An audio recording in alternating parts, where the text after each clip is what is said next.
Hello जी, कैसे हैं आप सब लोग। मैं कलश गर्ल स्वागत करती हूँ आप सभी का आपके चैनल अकाउंटिंग गुरुजी पर। स्टूडेंट्स, आज हम बात करने वाले हैं एक क्वेश्चन पेपर के एनालिसिस के बारे में। आज हम एक क्वेश्चन पेपर को एनालाइज करेंगे आपके सामने कि किस तरह से आप क्वेश्चन पेपर को सॉल्व करें, क्या आपकी स्ट्रेटेजी होनी चाहिए। क्योंकि आपको सबको पता है कि बीकॉम के एग्जाम्स आने वाले हैं और बहुत पास हैं, तो आप लोगों के लिए बहुत जरूरी है ये जानना कि किस तरीके के क्वेश्चन आपके एग्जाम में आ सकते हैं। मोस्ट इंपॉर्टेंट क्वेश्चन आप लोगों के लिए क्या है, उन क्वेश्चन को आज स्टडी करते हैं और इन क्वेश्चन को एनालाइज करते हैं कि अगर 2 क्वेश्चन आपको दिए जा रहे हैं तो उनमें से आपको क्या करना चाहिए और किसकी तरफ आपको जाना चाहिए। और आगे अगर बात की जाए तो आगे आपको एक क्वेश्चन पेपर को सॉल्व करने के लिए क्या और स्ट्रेटेजी आगे फॉलो करनी है, उसके बारे में आज बात करेंगे। लेकिन उससे पहले अगर आपने चैनल को सब्सक्राइब नहीं किया है तो जल्दी से कीजिए। कहाँ हैं आप लोग, जल्दी से चैनल को सब्सक्राइब कर लीजिए जिससे कि आपको चैनल से रिलेटेड सभी new updates time to time मिलते रहें। तो चलिए आज बात करते हैं इसके क्वेश्चन पेपर के एनालिसिस के बारे में। आज हमने क्वेश्चन पेपर लिया है कंपनी लॉ का, जो कि आप देख रहे होंगे कि आपके लास्ट ईयर का क्वेश्चन पेपर आपके सामने है। लास्ट ईयर जो भी आपके क्वेश्चंस आए थे वो ये क्वेश्चंस हैं। आपको हो सकता है कि इस साल भी ये क्वेश्चन आपके क्वेश्चन पेपर में मिल जाए। अगर आप लकी होंगे तो आपको मिल जाएंगे। तो अगर बात की जाए इस क्वेश्चन पेपर की, तो इस क्वेश्चन पेपर में कंपनी लॉ के क्वेश्चन पेपर में इसको क्वेश्चन पेपर को 5 पार्ट्स में डिवाइड किया गया, that is A, B, C, D and E तक के इसके पार्ट्स हैं। फर्स्ट पार्ट आपका ए पार्ट इसमें आ रहा है, जिसमें आपको 10 क्वेश्चंस दिए गए हैं, 10 शॉर्ट क्वेश्चंस आपको दिए गए हैं। इन सभी 10 के 10 शॉर्ट क्वेश्चंस को आपको सॉल्व करना है, जो कि आपके 4 मार्क्स के पर शॉर्ट क्वेश्चंस बनते हैं। इन शॉर्ट क्वेश्चंस में अगर बात की जाए 10 क्वेश्चंस में, तो आपको बहुत ज़्यादा लिखने की जरूरत नहीं है। आप हाफ से थोड़ा ज़्यादा आप पेज लिख सकते हैं, लेकिन बहुत ज़्यादा अगर आप लिखेंगे तो कोई फायदा नहीं है, क्योंकि शॉर्ट क्वेश्चन है तो शॉर्ट में ही आपको उसका आंसर देना होगा। अगर नेक्स्टली बात की जाए इन 10 क्वेश्चंस की, तो क्या क्या ये मोस्ट इंपॉर्टेंट क्वेश्चन की तरफ एक बार देख लेते हैं। सबसे पहला क्वेश्चन आप देख रहे होंगे, आपको दिया है विदेशी कंपनी को परिभाषित करना है। क्या होती है विदेशी कंपनी, उसकी आपको सिर्फ जनरल सी डेफिनेशन देनी है। कितना इजी क्वेश्चन है आप लोगों के लिए, आप बहुत इजीली कर सकते हैं। सेकंड क्वेश्चन बहुत इजी, आप ही फर्स्ट क्वेश्चन कर पाएंगे। नेक्स्ट आपका सेकंड क्वेश्चन आता है, what is a shelf prospectus. Shelf prospectus क्या होती है, अलमारी की दराज विवरण पत्र क्या है, इसके बारे में आपको बताना है। देन थर्ड आपको दिया गया है सम्मेलन आवरण पर संक्षिप्त टिप्पणी आपको देनी है। कॉर्पोरेट व्हील क्या होती है, देखिए कितना इंपॉर्टेंट है। मैंने आप लोगों को बहुत बार बोला था कि ये क्वेश्चन आपके लिए बहुत जरूरी है, आ सकता है आपके पेपर में, तो इसको तो भैया बिल्कुल मत छोड़िएगा। नेक्स्ट आपका क्वेश्चन है डॉक्ट्राइन ऑफ इंडोर मैनेजमेंट, आंतरिक प्रबंध के सिद्धांत की व्याख्या कीजिए। ये आपके इंपॉर्टेंट क्वेश्चन की सीरीज में आपको दिया जा चुका है। अंडरस्टैंड बाय ब्लैंक ट्रांसफर आप क्या समझते हैं, रिक्त हस्तांतरण से आप क्या समझते हैं, ये आपको बताना है। देखिए कितने इजी क्वेश्चन आपके क्वेश्चन पेपर में आपको दिए गए हैं, तो आप इन क्वेश्चंस को बहुत इजीली सॉल्व कर सकते हैं। बहुत ज्यादा मैंने जैसे कि आपको भी बताया कि आपको बहुत ज्यादा इसमें नहीं लिखना है, अप्रोक्स आप हाफ पेजेस इसमें लिखेंगे तो भी आपके लिए सफिशिएंट होगा। बहुत ज्यादा लिखेंगे तो उसका कोई फायदा नहीं होने वाला है, क्योंकि मार्क्स तो आपको फिर भी उतने ही मिलने हैं। ओके, नेक्स्ट आपको जो क्वेश्चन दिया गया है एफ पर, वो दिया गया है कंपनी का सदस्य कौन हो सकता है। लेके एक लाइन का आंसर है इस क्वेश्चन का, एक लाइन में भी आप इसका आंसर दे देंगे ना तो भी मार्क्स मिल जाएंगे, लेकिन फिर भी ऐसा मत कीजिएगा, इतना लिख दीजिए जितना आपके लिए जरूरी हो। Okay, next can dividend be paid out of capital reserve, क्या लाभांश का भुगतान पूंजी संचय खाते से किया जाता है। देखिए कितने इजी क्वेश्चन आप लोगों को इसमें आ सकते हैं, तो इस तरीके के क्वेश्चन आपके क्वेश्चन पेपर में आएंगे। देन आपका क्वेश्चन दिया गया है एच नंबर पे, व्हाट इज स्टैट्यूटरी मीटिंग, क्या होती है, वैधानिक सभा के बारे में आपको बताना है। मोस्ट इंपॉर्टेंट क्वेश्चन को आपको बताया गया था, कंपनी के संचालन की वैधानिक स्थिति की व्याख्या करनी है। और द लास्ट वन जो आपको क्वेश्चन दिया गया है वो है कंपनी में बहुमत की इच्छा सर्वोपरि होती है। समझाना है इस कहावत को कि कंपनी जो होती है उसमें बहुमत की जो इच्छा होती है वो सबसे ऊपर रखी जाती है। ओके, कि जिस पर्सन को सबसे ज्यादा वोट मिल गया वही एक अच्छे लेवल पर बन जाएगा।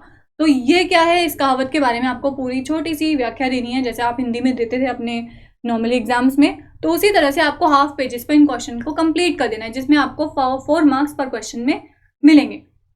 ओके, तो ये फर्स्ट पार्ट था आपका 4 मार्क्स वाला। नेक्स्ट अगर आगे के पार्ट की बात की जाए तो B C D E part में आपको 4 क्वेश्चन दिए गए हैं, सॉरी आपको 8 क्वेश्चन दिए गए हैं, यानी मेनली आपको करने 4 है लेकिन 8 क्वेश्चन दिए गए हैं। एक के साथ एक फ्री वाली स्कीम यहाँ पर भी चल रही है कि आपको एक क्वेश्चन के साथ एक फ्री दिया गया है, उसमें से आप कोई भी एक क्वेश्चन सेलेक्ट कीजिए और उस क्वेश्चन का आंसर आप सॉल्व कर दीजिए। तो फर्स्ट अगर बात की जाए इस क्वेश्चन की, तो इसमें बी पार्ट में आपको क्वेश्चन दिया गया है, जैसे कि आप देख रहे होंगे आपका एक क्वेश्चन है, what do you understand by a private company, आप एक निजी कंपनी से क्या समझते हैं, और सार्वजनिक निजी की तुलना आपको इसमें करनी है और उनके बीच में क्या छूट प्रदान की गई थी और इन दोनों के बीच में क्या प्रॉब्लम्स थी, इसका आपको पूरा वर्णन करना है। तो बहुत इजी क्वेश्चन है, आप इजीली कर पाएंगे। प्राइवेट कंपनी क्या होती है, इन दोनों के बीच में एक छोटा सा डिफरेंस चाहे तो आप दिखा सकते हैं, जिससे कि आपके मार्क्स इंक्रीज हो जाए।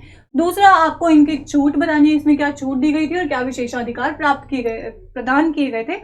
दोनों में। ओके, तो ये आपका लॉन्ग क्वेश्चन बनता है। तो अगर आप ये लॉन्ग क्वेश्चन लिखेंगे तो आप खुद सोचने वाली बात है आप कितना लिखेंगे इस लॉन्ग क्वेश्चन में। अब आपका जो लॉन्ग क्वेश्चन है वो 15 मार्क्स का एक क्वेश्चन है, तो 15 मार्क्स आपको ऐसे ही तो मिलने वाले हैं नहीं। इन 15 मार्क्स को करने के लिए आपको अप्रोक्स 6 to 7 पेजेस लिखने होंगे। ये 6 to 7 पेजेस आपके लिए लिखना मैंडेटरी होगा। तो ये 6 to 7 पेजेस आप कैसे लिखेंगे? अब 6 to 7 पेजेस में अगर बात करें क्वेश्चन का, सबसे पहला जो पॉइंट आपसे पूछा गया है वो पूछा गया है कि प्राइवेट कंपनी एक्चुअल में होती क्या है। प्राइवेट कंपनी का मीनिंग बता दीजिए फर्स्ट पेज पे। सेकंड पेज पे आप प्राइवेट और सार्वजनिक यानी प्राइवेट कंपनी के बीच में और जो आपकी अगर बात की जाए दूसरी कंपनी, तो उसके दोनों के बीच में आप क्या कर सकते हैं, प्राइवेट और पब्लिक के बीच में छोटा सा डिफरेंस आप दिखा सकते हैं। राइट, बहुत ज्यादा टाइम आपका नहीं लगेगा। इनफैक्ट आपका जो क्वेश्चन पेपर है वो आपके लिए ईजी हो जाएगा। ओके, तो इसमें आप इसका डिफरेंस दिखा दीजिए। देन कंपनी के दो जो भी तुलना इसमें की जा रही है विशेषाधिकार और छूटों का वर्णन आपको नेक्स्ट पेज पर करना है। तो अप्रोक्स 5 to 6 पेज आप इसमें बहुत इजीली लिख सकते हैं और मार्क्स भी आपको अच्छे मिल जाएंगे। ओके, अगर बात करें इसमें मार्क्स की, तो 5 मार्क्स का तो आई थिंक आपका इसमें मीनिंग आएगा एंड देन 10 मार्क्स में आपकी आगे की इसकी पूरी एक्टिविटीज आ जाएंगी। 5 मार्क्स में आप इसकी छूट बताएंगे और 5 मार्क्स में आप इसकी तुलना कर रहे हैं। नेक्स्ट आपका जो इंपॉर्टेंट क्वेश्चन इसमें दिया गया है वो है what is the share warrant. Share warrant क्या होता है? अंश अधिपत्र क्या होता है? अंश प्रमाण पत्र तथा अधिपत्र में अंतर। देखिए कितना अच्छा सा क्वेश्चन आपको दिया हुआ है। इस क्वेश्चन को आपको करना है, या तो आप ये क्वेश्चन कीजिए या तो आप नीचे वाला क्वेश्चन कीजिए। तो शेयर वारंट वाला क्वेश्चन तो इतना अच्छा है, आपको इसमें डिफरेंस देना है। डिफरेंस तो बहुत ईजी हो जाता है सबके लिए। अगर मैं आपकी जगह होंगी तो मैं डिफरेंस वाला क्वेश्चन ही सिलेक्ट करूंगी, क्योंकि डिफरेंस में एक तो टाइम बचता है। आप पहले तो आप अपने बेसिस दे दीजिए डिफरेंस के, उसके बाद दोनों के बीच में डिफरेंस बता दीजिए। और नहीं तो आप अगर बढ़ाना है क्वेश्चन को तो सबसे पहले आप दोनों के बीच में दोनों के बारे में बता दीजिए ना। सबसे पहले ये बता दीजिए कि शेयर वारंट क्या होता है एंड देन सेकेंडली आप बता दीजिए शेयर सर्टिफिकेट क्या होता है। शेयर वारंट पता चल जाएगा, शेयर सर्टिफिकेट पता चल जाएगा, उसके बाद आप दोनों के डिफरेंस को क्लियर कर दीजिए, जिससे कि आपका क्वेश्चन भी इफेक्टिव लगे और मार्क्स भी आपको मिल जाए। दूसरा, डिफरेंस वाले क्वेश्चन में आपका टाइम बच जाएगा, पेजेस आपके कम लगेंगे, डिफरेंस में ज्यादा पेजेस तो लगते नहीं है। तो डेफिनेटली अगर मैं आपकी जगह होंगी तो मैं यही क्वेश्चन सेलेक्ट करूंगी जिससे कि मेरे मार्क्स भी इंक्रीज हो और आगे जाकर मेरी स्ट्रेटेजी मुझे टाइम भी ज्यादा मिल जाए। नेक्स्ट जो इसमें क्वेश्चन दिए गए हैं, उस जो आपका फर्स्ट क्वेश्चन था उसमें आपको एक एडिशनल क्वेश्चन दिया गया है, is it compulsory for each company to have its own article. क्या हर कंपनी के लिए जरूरी है कि उसका अपना आर्टिकल हो? State briefly it's context. अब इन दोनों क्वेश्चन की तुलना में अगर क्वेश्चन की बात की जाए तो ये वाला क्वेश्चन आप लोगों के लिए आई थिंक बेस्ट होगा, जिसमें आपको निजी कंपनी के बारे में बताना है, आगे उसके दोनों छूट वगैरह डिफरेंस सब कुछ आपको क्लियर कर देना है। तो इन दोनों क्वेश्चन में से आपको देखना है कि कौन सा क्वेश्चन आप इजीली कर पाएंगे। दोनों में से आप कोई भी कर सकते हैं। नेक्स्ट आपको फिफ्थ क्वेश्चन के अपोजिट में दिया गया है, give the definition of resolution. Resolution क्या होता है? Describe the different type of resolution which can be pass at a company meeting. Company meeting में क्या क्या रेजोल्यूशन पास किए जाते हैं उसके बारे में आपको बताना है। तो अगर आपके लेवल पर बात करूं तो मैं तो डिफरेंस वाला ही क्वेश्चन करूंगी, मैं ये वाला क्वेश्चन बिल्कुल नहीं करने वाली, क्योंकि इसमें बहुत बड़ी थ्योरी मेरे को लिखनी पड़ेगी, तो मुझे थोड़ी प्रॉब्लम हो जाएगी और मेरा टाइम भी वेस्ट हो जाएगा। ओके, नेक्स्टली अगर बात की जाए और इम्पोर्टेंट क्वेश्चन की, तो इसमें नेक्स्ट क्वेश्चन दिया गया है कि किन किन परिस्थितियों में न्यायालय कंपनी का समापन कर सकता है। क्या क्या प्रॉब्लम्स ऐसी हो जाएंगी जिसमें जो कोर्ट होगी वो कंपनी को बंद कर देगी।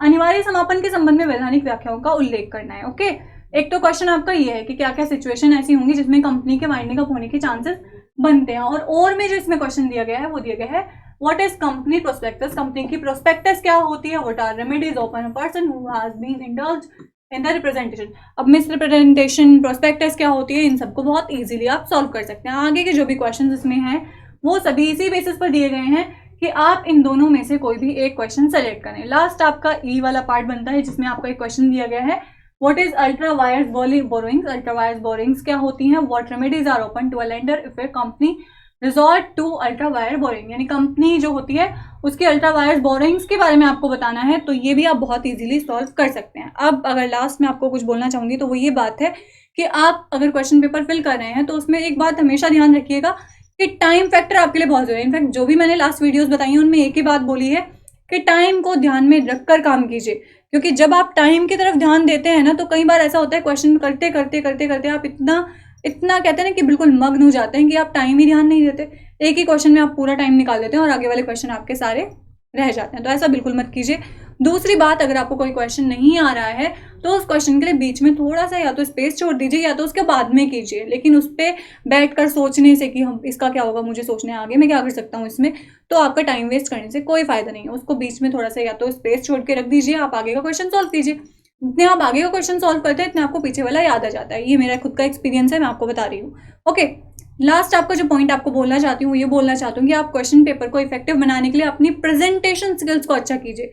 जैसे मैंने आपको भी बताया कि हेडिंग्स में क्वेश्चन को शो कीजिए, डायग्राम्स आप बना सकते हैं जिससे आपके पेजेस इंक्रीज हो जाएंगे। पेजेस इंक्रीज होंगे तो आपका क्वेश्चन इफेक्टिव लगेगा, आपकी कॉपी जो होगी वो अलग ही शो होगी, राइट। शॉर्ट क्वेश्चन में आपको कोई डायग्राम बनाने की जरूरत नहीं है, लेकिन जो लॉन्ग है 15 मार्क्स वाला है उसमें अगर आप डायग्राम बना देंगे तो एक तो आपका टाइम बच जाएगा, राइट। डायग्राम में टाइम तो नहीं लगेगा, आप लिखेंगे, आप इतना आराम से लिखते रहेंगे तो आपका टाइम वेस्ट होगा। डायग्राम से आपका टाइम बचेगा, प्लस आपकी कॉपी इफेक्टिव हो जाएगी, मार्क्स आपको ज्यादा मिलेंगे। डायग्राम से में सारा क्वेश्चन आपका शो हो जाता है, तो एग्जामिनर को अंदर पढ़ने की जरूरत ही नहीं होती, राइट। तो डायग्राम जरूर बनाइए, क्वेश्चन को हेडिंग्स में अच्छे से शो कीजिए। इनफैक्ट अगर आप हेडिंग डाल रहे हैं तो ऐसा नहीं कि आप हेडिंग्स को बिल्कुल एकदम मैशअप कर देंगे सारी हेडिंग्स को, नो, आपकी हेडिंग अलग दिखनी चाहिए कि हाँ ये हेडिंग है। ओके, लास्ट आपको बोलना चाहूंगी all the best for your exams. फिर भी आपको बाद में कोई क्वेरी आती है, कुछ भी ऐसा लगता है कि हाँ मैम ये प्रॉब्लम्स है, तो आप मुझे कमेंट बॉक्स में कमेंट करके पूछ सकते हैं। फिर मिलते हैं आपसे बाद में एक और क्वेश्चन पेपर के एनालिसिस के साथ, तब तक के लिए शुक्रिया।